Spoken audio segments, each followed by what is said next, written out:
Last time, we covered the latter half of the Boo saga. Although Boo narrowly did win, our heroes were thankfully able to pull through, leaving some of them with a brand new level of power. Where will this take them from here on out? We'll be seeing all that and more in this part 10 of What If Gohan Had a Twin. Goten continues working with his new power, with Raditz and Vegeta trying to tap into the Great Ape side of it. Gohan of course joins in the training, but he's a bit bummed. He's left behind because he doesn't have that ultimate form, which is fine because he could work for something else. But still, that really set him and Goku back. They eventually figure out that Goten has the innate ability to go Great Ape while staying in his humanoid form. It must be because he grew up with his tail and mastered the Great Ape at such a young age. Plus, with his inherent rage, that draws the power out without him even realizing it. And despite still having his tail, Gohan's able to pull off the same thing, but it's a little different for him because he does have his tail. Now on the surface they don't immediately notice yet. As far as they could tell, it grants a similar power. Goten's able to do it without ultimate now, and then when they both do it at the same time, it essentially looks like the same form. But little do they realize they're going to be going down different paths. As for Goten, ultimate awakens his potential. And on top of that, this wrathful form exists out of necessity for him. He doesn't have a tail, he can't go Great Ape. As for Gohan, he could still go Great Ape, and he doesn't have his ultimate form. His tail being there is going to affect some things. Goten's able to draw this power out while in ultimate, and it doesn't make a new form or anything, it's just that ultimate is significantly powered up and his eyes look yellow now. So Gohan gets an idea from this. Okay, if he can combine the power with something else, maybe he can combine it with a power of his own. Yeah, ultimate's a completely different thing here. But what about Super Saiyan? Is there a way to combine the power with that? And after a lot of time searching for the way to do this, one day he stumbles upon it.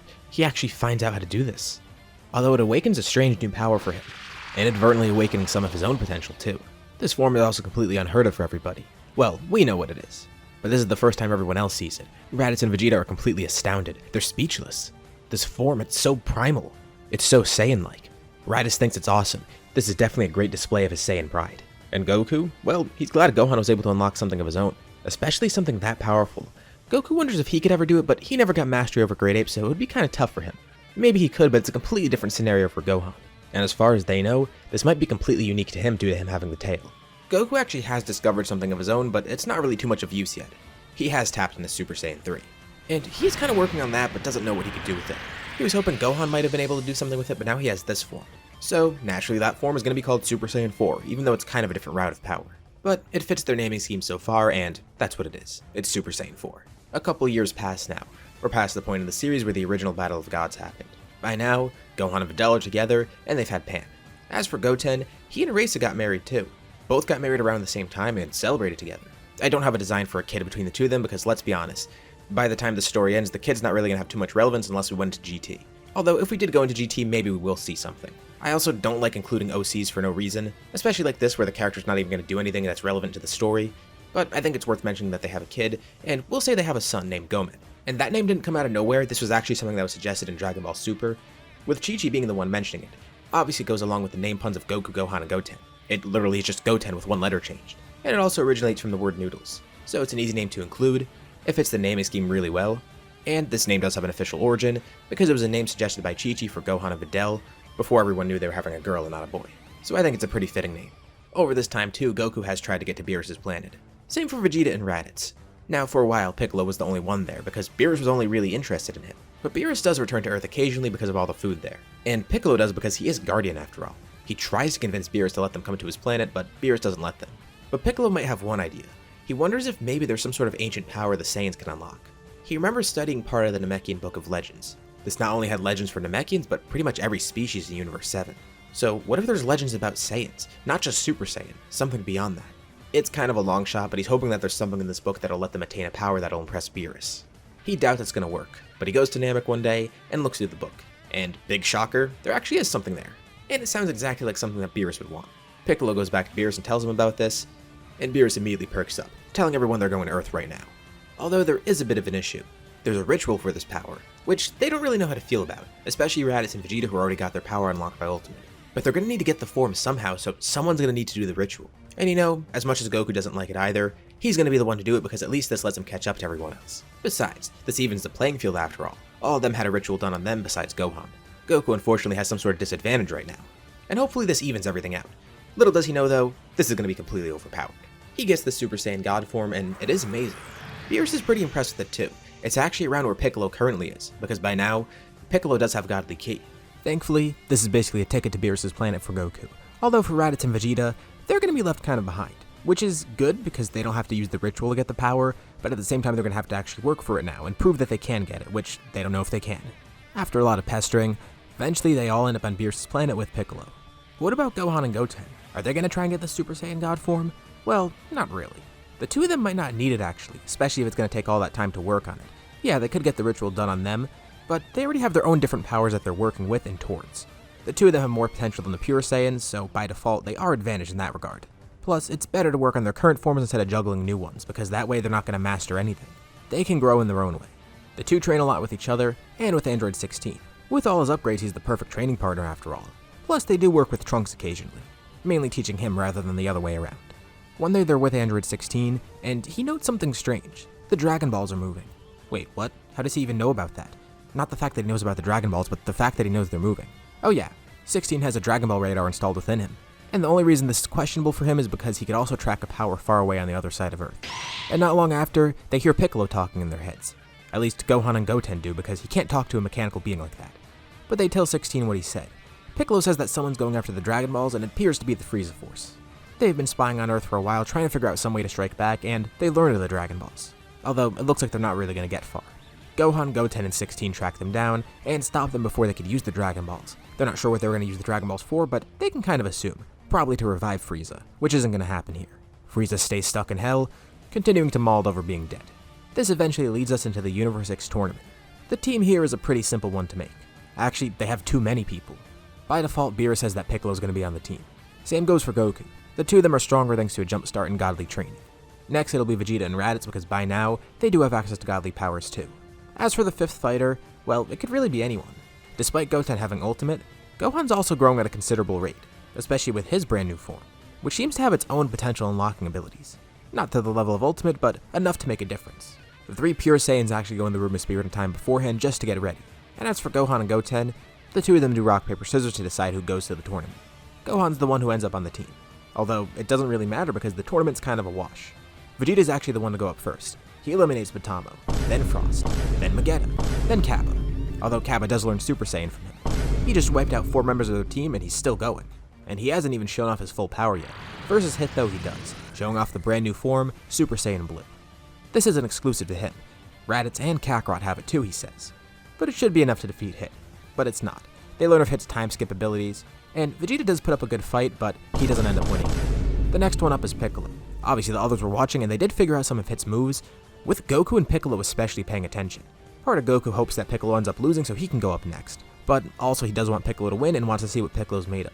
They haven't really gotten a full display of Piccolo's power just yet.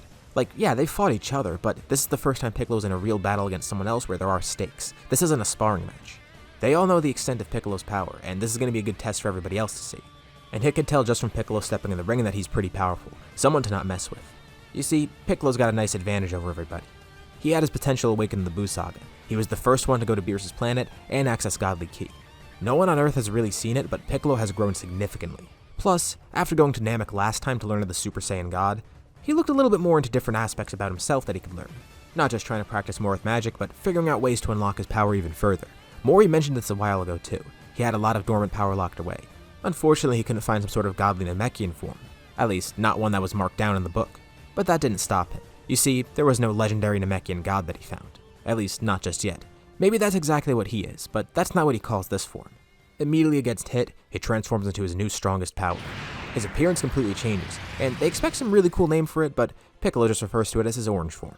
It's an evolution of his previous power, plus it's imbued with godly ki due to his training. Now even though a godly Namekian legend didn't exist, it doesn't matter. Piccolo probably is that legend. Maybe the next iteration of the book will write about him instead. This is the true power of the nameless Namekian. Of course, power is not all that he needs to fight Hit here. He's gonna need strategy too, and a smart mind. But Piccolo's one of the best fighters to go up against him. He's a martial arts genius, and last time that he watched Hit, he was able to figure out how some of his movements work. Goku was able to notice the same thing. Although he didn't tell Piccolo because he wanted to see if Piccolo picked up on it himself, which he was able to. And despite his increase in size, Hit's surprised to see how fast Piccolo is. Piccolo then clones himself, with a bunch of him surrounding Hit in the ring. But these are mainly distractions. There's no power in these clones. They all attack Hit at once, basically trying to bait him, and then Piccolo sees his opening, knowing when Hit's about to use his time skip and accurately predicting his moves. Hit uses time skip, but right when it ends, his face plants right onto Piccolo's fist. And with a single punch, he's knocked clean out of the ring, hitting the barrier. It's impressive that someone with no knowledge of time control was able to do that. And with that, Universe 7 wins the tournament, and the same wish is made by Beerus. Goku and Raditz are a bit heated that they didn't get to fight. As for Gohan, he kinda wanted to test out his power, but he expected that when he realized that he was last place here. It looks like Goten didn't really miss out on too much. Of course, with the tournament though, someone else is watching the clips later on, with Zamasu wondering whose body to steal here. Now the thing is, he only really saw two people fight, Vegeta and Piccolo. But as he learns more about the two of them, he makes a pretty easy decision. Now, Piccolo is actually a godly figure. Him using godly powers, well, it's expected. He's Kami. In Zamasu's eyes, Piccolo's one of them. And maybe Piccolo would even go along with his plan once he hears about it, but obviously he's not going to tell Piccolo. What he's really looking for is a vessel, and that vessel will be Vegeta, a mortal playing god, the father of someone who actually messed with time. Learning about Trunks' transgressions against the gods too. Let's go over to the future timeline. After returning back, Trunks was able to restore peace here. Now, initially he didn't grow as strong as he should have, thanks to not being able to go into the time chamber. But he did learn about the time chamber and tried to find it here. And luckily the lookout still seemed to be intact, so he went in there himself too. He tried to grow stronger seeing what Goku, Gohan, and Goten did, trying to master Super Saiyan for himself, and eventually he was able to. His timeline's protected from the androids and Cell. Although, there is one android left that doesn't do anything. After the defeat of 17 and 18, Android 16 is still around. And since he is still hardwired to fight Goku, he doesn't even attack Trunks at all. 16 hasn't done much of anything, he's really just followed the other two around. And Trunks actually gets an idea, especially after what happened in the past. Android 16 is deactivated and then taken to Bulma. She isn't so sure about this, but she trusts Trunks' judgment. And she's able to reprogram Android 16, just like he is reprogrammed in the present. Now, he's not going to be upgraded like he was in the present, because she doesn't really have the resources right now. Maybe later on down the line she will, but for now, 16 is just going to be reprogrammed, not upgraded. This is good because Trunks is really the only one protecting this timeline. Now 16 can work alongside him. Plus, 16 is a great training partner for him too. If he's going to grow stronger, he needs someone to help him. Although, with Trunks being a little bit weaker than normal, even with Android 16's help later on, the events of the Buu Saga still go normally for him. Babidi and Dabura are stopped, but unfortunately, Shin does die. They stopped Buu's revival, but still lost the Supreme Kai. But little does Trunks know, this entire time another villain was watching over. At one point, the timeline's attacked by a familiar face. At first, Trunks doesn't even realize it. He sees the culprit from behind in his clothes, but his hairstyle looks oddly familiar. But the man senses Trunks behind him, turning around to greet him finally. Trunks is paralyzed with fear. He can't even fight this guy. He's looking at the spitting image of Vegeta. The person destroying everything here. It's his father. But that makes no sense. Vegeta's dead in this timeline, and there's no way the one from the past could have come here either. Also, the one in the past was kind of a good guy by then. Yeah, he wasn't a great person, but he wouldn't do this. Who is this guy? Trunks' struggle against Vegeta Black begins. Thankfully, with the help of Android 16, things go a lot better here. Future Bulma doesn't end up dying. And just like normal, they are able to get fuel for the time machine, but they only really have one shot at this. 16 will be sure to protect everyone while Trunks is gone. The best part is, 16 can't be sensed by this guy. He has no ki to sense. Plus, his infinite energy engine is actually pretty useful for them. He could basically be used as a generator for all the survivors, giving them electricity, with Bulma being able to add something extra to the engine to convert that energy. So even though Trunks has to leave for a bit, thankfully everything's safe so far. But of course, Bulma and Trunks don't know how to feel about all this. That can't actually be Vegeta, can it? Bulma never gets to see him up close, but based on what Trunks sees, and some snapshots taken by Android 16, it clearly is a Vegeta doppelganger. Hopefully going to the past will be able to stop this, and maybe they could figure out what's going on with this mystery. Hope isn't completely lost yet. Trunks boards the time machine, going back to the same timeline that he saved so many years ago. And as he departs, this is where we'll leave off for now. What do you guys think about this part? And what's going to happen next time with the changes so far? Leave your thoughts in the comments below. I'd love to see what you guys think. As usual, be sure to drop a like and subscribe if you haven't already. It really does help out the channel. Anyways, thank you all for watching, and I'll see you all in my next video.